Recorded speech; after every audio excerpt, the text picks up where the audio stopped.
Olá, minha gente! Estamos começando mais um tema importante. Dessa vez eu vou falar sobre a ansiedade mórbida. Esse é um assunto que interessa muitas pessoas, né? Podemos dizer que a ansiedade é um dos maiores males da humanidade. Muitas pessoas chegam ao consultório afetadas, né, com essa questão existencial da ansiedade, com distúrbios da ansiedade. Então hoje eu vou tentar passar resumidamente, né, de uma forma bem superficial, é claro, o que é ansiedade e como é que a ansiedade pode se transformar num problema, numa coisa negativa. É importante começar definindo, dizendo que a ansiedade é uma coisa normal. Podemos até usar o termo ansiedade básica para se referir a uma ansiedade pertinente a todos os seres humanos. A ansiedade, muitas vezes, tem como sinônimo o medo. A ansiedade pode ser pensada como um sinal de alerta, num sentido, né, existencial, num sentido mais amplo. A ansiedade é um sinal de alerta, aquele botãozinho vermelho que acende, ou seja, a ansiedade ela serve para mobilizar o eu, para mobilizar o ego, a personalidade para se defender. Então, a ansiedade não é propriamente um mecanismo de defesa, mas a ansiedade é o ponto de alerta para mobilizar essas defesas do eu. Para facilitar, podemos entender que a ansiedade é um medo que mobiliza o indivíduo para se defender. Vamos supor que você se encontre diante de um abismo. É normal você sentir medo e com esse medo dar um passinho para trás. Então entenda, né, que a ansiedade nesse sentido mais amplo e existencial é um fenômeno positivo. É um fenômeno que está ligado à mobilização dessas defesas estruturais do eu. Agora, quando é que a ansiedade se transforma numa doença? É quando acontece o recrudescimento, o aumento do nível dessa ansiedade. E por que algumas pessoas sofrem de distúrbios recorrentes de ansiedade? Por que algumas pessoas parecem ter um quadro propício, né, a desenvolverem sempre uma insegurança, uma ansiedade diríamos mórbida? É lógico que não dá para explicar isso em tão pouco tempo. Voltarei até a esse assunto, né, mais à frente, falando sobre o processo de desenvolvimento da personalidade, do eu. Mas podemos dizer que a ansiedade inicialmente está ligada só ao plano físico, à parte fisiológica, anatômica do ser humano. Os primeiros momentos de ansiedade estão relacionados às necessidades básicas. A criança fica ansiosa, chora, quando está sentindo fome, quando sente frio, quando sente sede. Ou seja, a ansiedade, de alguma forma, mobiliza o eu para que ele se defenda. Por isso, quando a criança se desespera, quando ela fica ansiosa, ela está ansiosa porque existe alguma coisa, né, que se configura como um perigo. Por isso, a ansiedade existencial e normal, normalmente, ela é proporcional ao perigo. Ela mobiliza o sujeito diante de um perigo real. Se a criança é queimada, se ela cai, se ela sente dor em algum sentido, é lógico que a ansiedade servirá para despertar essa base defensiva do seu eu. Mas lentamente, a ansiedade sai dessa esfera, diríamos, objetiva para uma esfera subjetiva. Freud explicou isso dizendo que no início a ansiedade se liga ao medo da perda do objeto. Sempre que o objeto prazeroso, o objeto gratificador se distancia, a criança percebe que não pode ter a diminuição de suas necessidades.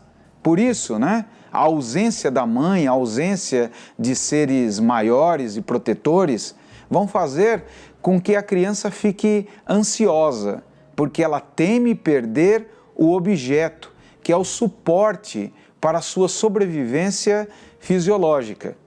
Mas com o tempo, esse medo da perda do objeto, segundo a visão freudiana, vai se transformar no medo da perda do amor do objeto. É quando a ansiedade começa a se tornar subjetiva.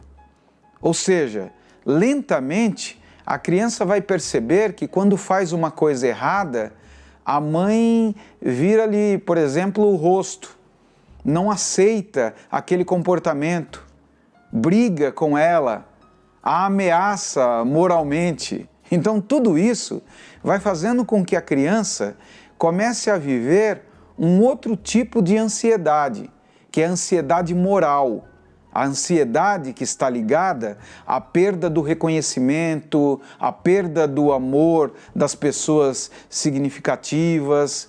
Isso vai lentamente se transformando em um aspecto subjetivo do ser, o medo de não ter mais o amor daquelas pessoas significativas.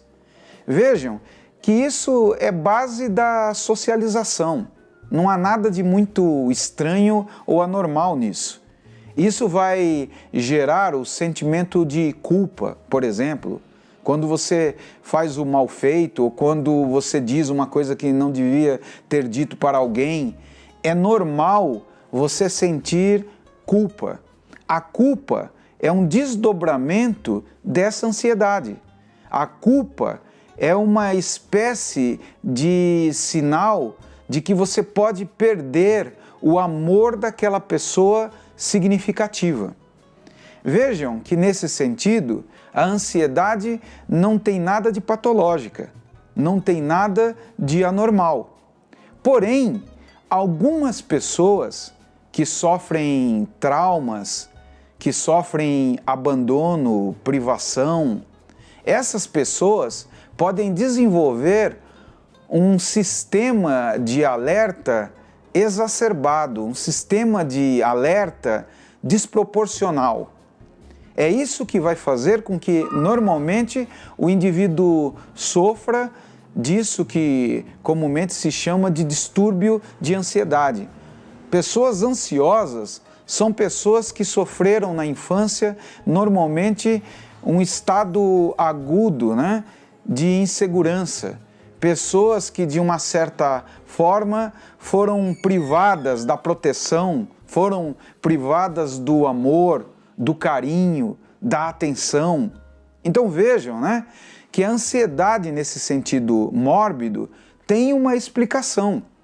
E por que mórbida? Quando nós falamos ansiedade mórbida, nós estamos dizendo que ela é diferente da ansiedade existencial, normal. A ansiedade mórbida é uma ansiedade que paralisa. A morbidez é exatamente a doença, é o fato de que a ansiedade que deveria ligar o sinalzinho de alerta para mobilizar as suas defesas te paralisa.